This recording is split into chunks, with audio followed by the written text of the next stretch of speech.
नमस्कार दोस्तों, मेरा नाम है विजय कुमार गिरी और मैं आप लोगों का हार्दिक स्वागत करता हूं अपने YouTube चैनल जिसका नाम है सुगा क्लासेस फॉर एग्रीकल्चर। दोस्तों, आज मैं आप लोगों को इंट्रोडक्टरी प्लांट पैथोलॉजी का दूसरा लेक्चर पढ़ाऊंगा। इससे पहले मैं पढ़ाना शुरू करूं, अगर आप लोगों ने प्लांट पैथोलॉजी का पहला लेक्चर नहीं देखा है तो पहले उसे देखें, उसके बाद इस वीडियो को देखें। इससे आपको इस वीडियो को समझने में ज़्यादा आसानी होगी। दोस्तों, आज मैं आप लोगों को प्लांट पैथोजन के बारे में बताऊंगा।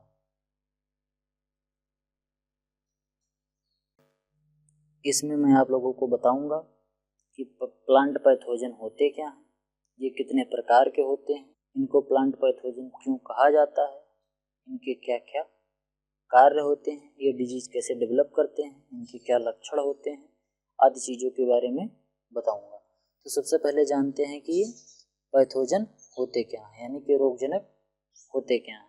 तो वे जीव जो पौधों में रोग उत्पन्न करते हैं वो पैथोजन कहलाते हैं। क्या कहलाते हैं? रोगजनक कहलाते हैं। Disease causing organism in plant are called pathogens. रोगजनक शब्द का प्रयोग उस वस्तु अथवा जीवित के लिए किया जाता है जो पौधों में रोग उत्पन्न करता है। The term pathogen is used for an object और organism that causes disease in plant. अगला क्या है? पादप रोगजनकों का वर्गीकरण, क्लासिफिकेशन ऑफ प्लांट पैथोजन। जो प्लांट पैथोजन होते हैं, पैथोजन होते क्या हैं?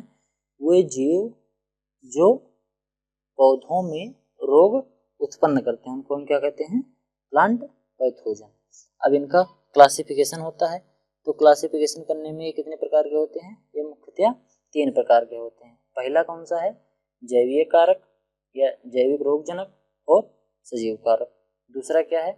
मध्यजीवीय रोगजनक। और नंबर तीसरा क्या है? अजैविक कारक अथवा निर्जीव कारक। ठीक। अब बायोलॉजिकल पैथोजन और living factor, mesogenic factor pathogens, abiotic factor और नॉन लिविंग फैक्टर। अब जैविक रोगजनक या बायोलॉजिकल पैथोजन कौन कौन से होते हैं? इसमें सबसे पहला है रिकेट्सिया। ये है आपका रिकेट्सिया। इसी तरीके से रिकेट्सिया दिखता है। ये माइक्रोस्कोपिक ऑर्गेनिज्म होता है जो बहुत छोटा छोटा होता है। इसमें ये रिकेट्सिया होता कैसा है?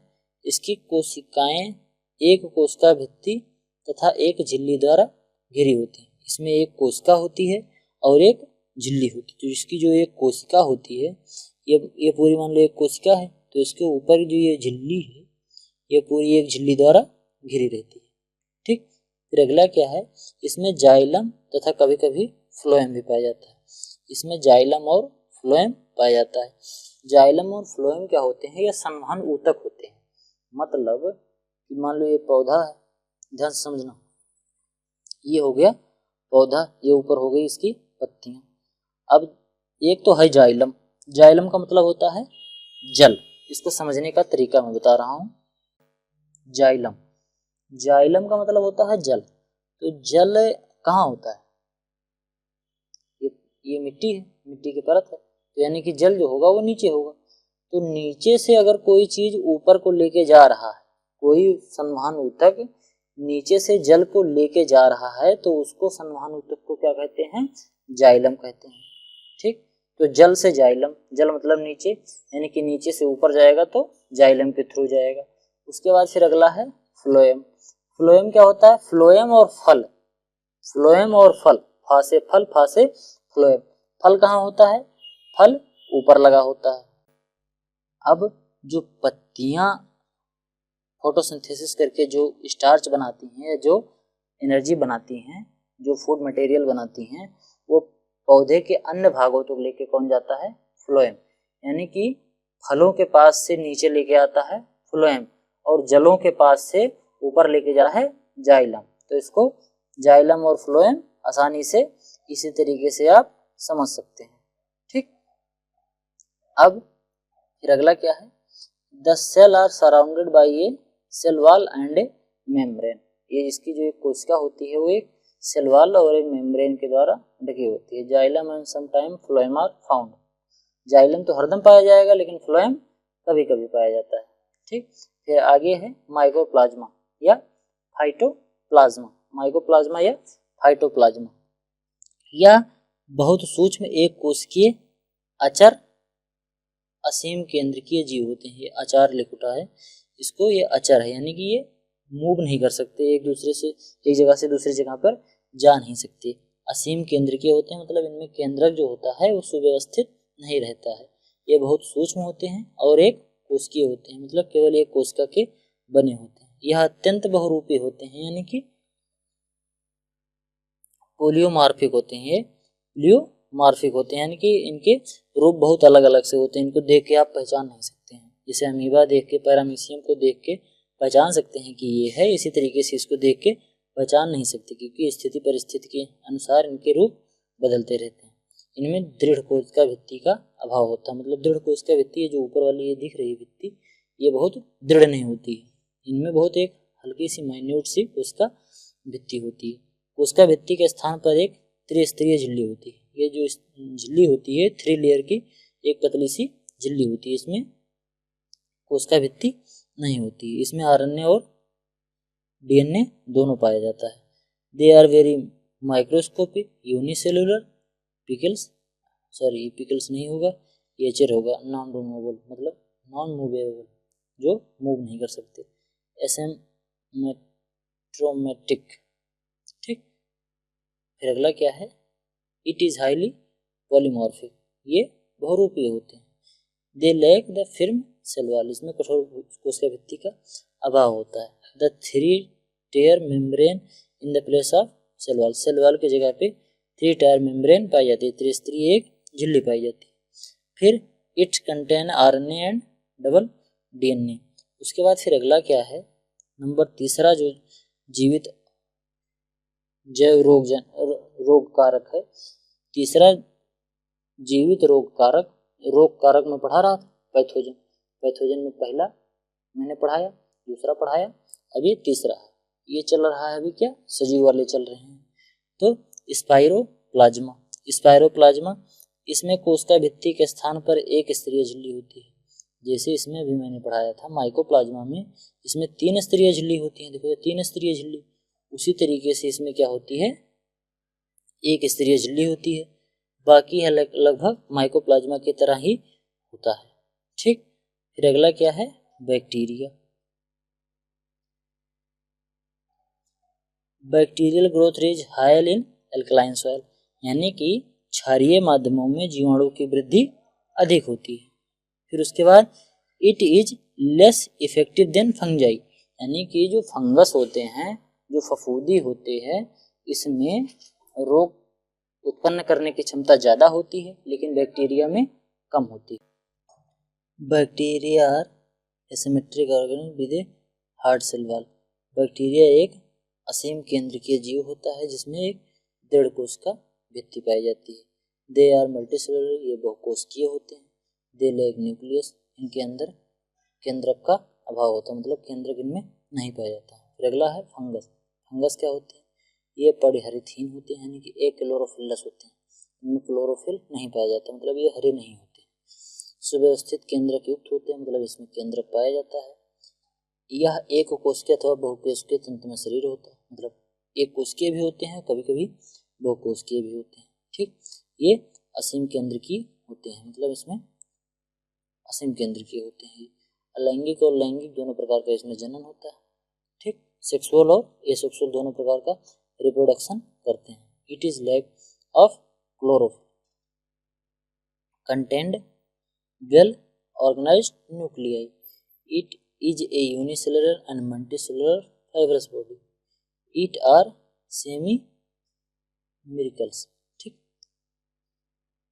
सॉरी देयर आर सेमिक्रिकल्स, कुछ गलत लिखा है, ये स्पेलिंग गलत हो गई है। ठीक, फिर अगला क्या है, both asexual and sexual reproduction is occur. अगला क्या है, एल्गी। एल्गी क्या होते हैं, ये पड़हरित युक्त मतलब ये हरे हरे होते हैं, इनमें क्लोरोफिल पाया जाता है। और ये जलीय होते हैं, मतलब जल में पाया जाता है। जलीय मतलब शैवाल होता है, शैवाल जल में पाया जाता है। ठीक, चल बीजाणु दोनों इनमें जनन होता है। चल बीजाणु क्या होते हैं? चल बीजाणु का मतलब वो होता है कि मतलब बीजों का इतना समूह, जैसे कोई ये एक समूह है, इसमें बहुत ढेर सारे ऐसे बीज पड़े हैं। ठीक, अब ये चल बीजाणु का मतलब ये एक जगह से दूसरी जगह पर मूव होते रहते हैं, तो इनको हम क्या कहते हैं? चल बीजाणु कहते हैं। चल बीजाणु को बीजाणुधानी भी कहते हैं। इनको जो चल बीजाणु होते हैं इनको बीजाणुधानी भी कहते हैं, जिनको हम इंग्लिश में जूस्पोर भी कहते हैं। ठीक, ये जूस्पोर कहलाते हैं। कौन? बीजाणुधानी जो होती है, चल बीजाणु जो एक जगह से दूसरी जगह मूव करने वाले बीजाणु होते हैं, इनको हम क्या कहते हैं? जूस्पोर कहते हैं। Zoospores are also called sporangium. इनको क्या कहते हैं? जूस्पोर को स्पोरेंजियम भी कहा जाता है। फिर अगला है पैरासाइट। पैरासाइट में मच्छर आते हैं, जिनको हम हिंदी में परजीवी कहते हैं।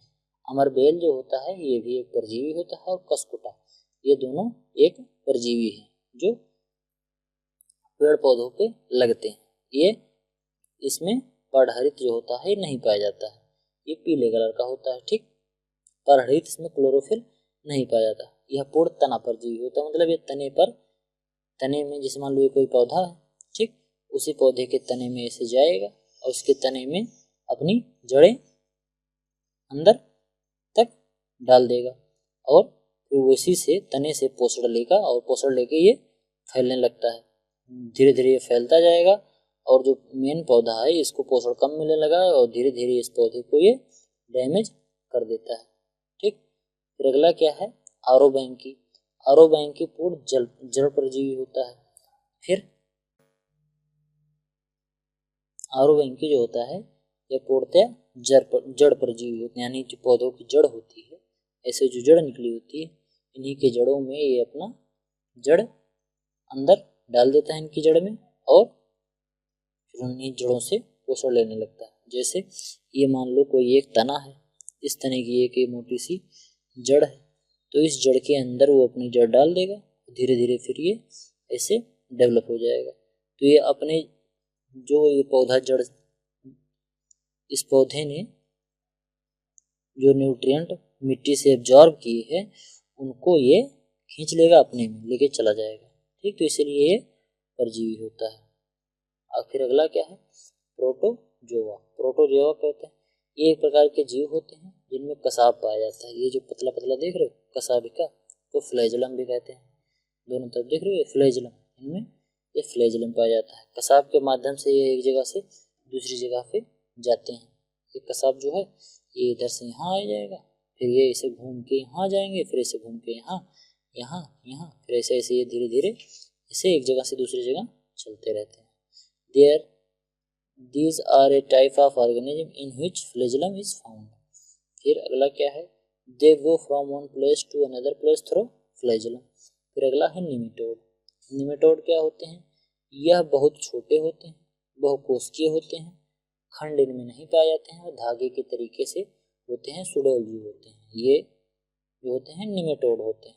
ठीक, देख रहे हो, ये मतलब इनमें खंड नहीं होता है, बहुकोशिकीय होते हैं और धागे नुमा होते हैं। ध्यान से देखो, जैसे लग रहा है धागे तोड़ तोड़ के किसी ने धागे रख दिए। यह मृदा में नम गीली सतह और समुद्र में पाए जाते हैं। यह आदमी के पेट में पाए जाते हैं। ठीक, स्कैरिस भी पाए जाते हैं और निमेटोड भी पाए जाते हैं। फिर अगला क्या है? इंसेक्ट। इंसेक्ट के बारे में बहुत डिटेल में हम जानकारी एंटोमोलॉजी में देंगे। ठीक, ये एक प्रकार के पैथोजन कारक भी होते हैं। इनका शरीर 3 खंडों में बटा होता है। इसको हेड कहते हैं, बीच वाले को थोरैक्स कहते हैं, लास्ट वाले को एब्डोमेन कहते हैं।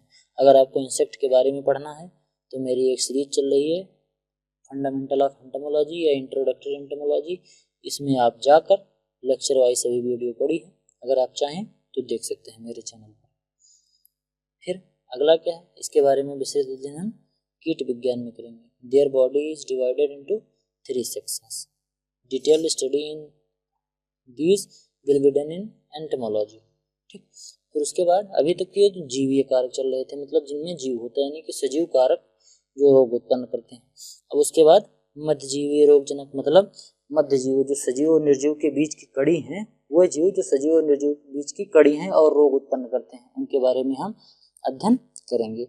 इसमें पहला क्या है, वायरस। यह बहुत सूक्ष्म होता है, बहुत छोटा छोटा वायरस होता है। जैसे कोरोना इस समय है, कोरोना आया है, तबाही मचाया है, ये एक प्रकार का वायरस ही होता है। वायरस को सजीव और निर्जीव के बीच की कड़ी भी कहते हैं। इनमें कोशिका नहीं पाई जाती, ये कोशिका इनमें होती ही नहीं है। फिर एक विषाणु में केवल एक ही प्रकार के न्यूक्लिक एसिड पाया जाएगा, चाहे RNA पाया जाए, राइबोज न्यूक्लिक एसिड, और चाहे DNA, deoxyribose nucleic acid. RNA और DNA दोनों में से कोई एक ही पाया जाएगा। ठीक, इट इज़ वेरी सब्टल, यानी कि बहुत सूक्ष्म होते हैं। फिर it is not found in it, मतलब सेल इसमें नहीं पाया जाता। फिर दूसरा क्या है, only one type of nucleic acid is found in virus, एक ही प्रकार का न्यूक्लिक एसिड वायरस में पाया जाता है। फिर अगला है वायरॉइड्स। वायरॉइड्स क्या होता है, इनमें केवल राइबोज न्यूक्लिक अम्ल पाया जाता है, यानी कि RNA पाया जाता है, केवल राइबोज न्यूक्लिक एसिड, इसमें केवल RNA ही पाया जाता है। यह पादप कोशिकाओं में संक्रमण करते हैं, अरे जब रोग जनक तो संक्रमण करेगा ही, रोग उत्पन्न करेगा ही। फिर उसके बाद only ribose nucleic acid, ribose की स्पेलिंग देखना सही नहीं है, थोड़ा गड़बड़ हो गया है टाइप करते समय।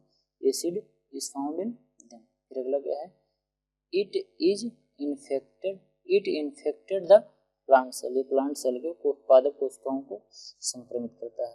फिर उसके बाद वायरोसाइट्स क्या होते हैं, वायरोसाइट्स होते हैं, इन्हें सैटेलाइट राइबोज न्यूक्लिक एसिड पाए जाते हैं, इसमें सैटेलाइट RNA पाया जाता है, इसमें SRNA कहते हैं, SRNA इस तरीके से पाया जाता है। ठीक, SRNA पाया जाता है किसमें, वायरोसाइट्स में।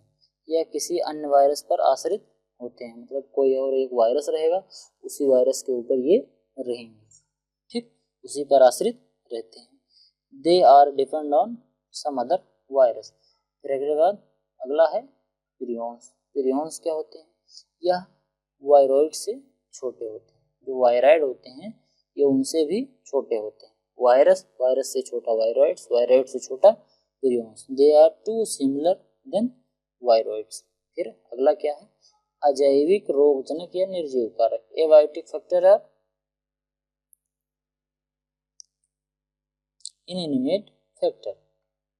अगला क्या है, इसमें क्या होता है, विषैले वायु प्रदूषक, जो वायुमंडल में विषैली गैसें हैं, इनके वजह से भी रोग लगते हैं। जैसे आम में एक कोयली रोग लग जाता है, ठीक, तो इसको हम क्या कहते हैं, अजैविक कारक। विषैले वायु प्रदूषक जैसे कार्बन मोनोऑक्साइड से रोग होता है, क्लोरोफ्लोरोकार्बन से होता है, सल्फर डाइऑक्साइड से होता है।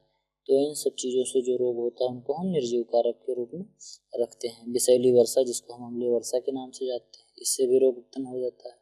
मृदा में विषैले पदार्थ, जैसे आवश्यकता से अधिक सोडियम होगा तो मिट्टी की ऊपरी परत पर सफ़ेद मिट्टी मिलती है, जो जब मिट्टी सूख जाती है तो ये आंधी आने पर उड़ने लगता है। इसको हम साधारण भाषा में ऊसर कहते हैं, ऊसर बांगर कहते हैं, ठीक। तो ये क्या होता है, इसमें सोडियम की मात्रा अधिक होती है, तो इसमें ये रोग उत्पन्न करने में भी सहायक होते हैं। पोषक असंतुलन, मतलब पोषक पदार्थ जो होते हैं, जैसे नाइट्रोजन, फास्फोरस, पोटास, ये सब चीज़ों की अगर कमी या अधिकता हो गई, आयरन जिसको हम Fe बोलते हैं, इन सब में अगर कम या ज़्यादा हो जाएगा तो रोग उत्पन्न हो जाएगा। तापमान में विषमताएं, तापमान अगर अत्यधिक गिर जाएगा, नीचे चला जाएगा तो भी रोग उत्पन्न होगा, और अगर ज़्यादा बढ़ जाएगा तो भी रोग उत्पन्न होगा। एक ऑप्टिमम टेम्परेचर होना चाहिए किसी भी फसल के उत्पादन के लिए, ठीक।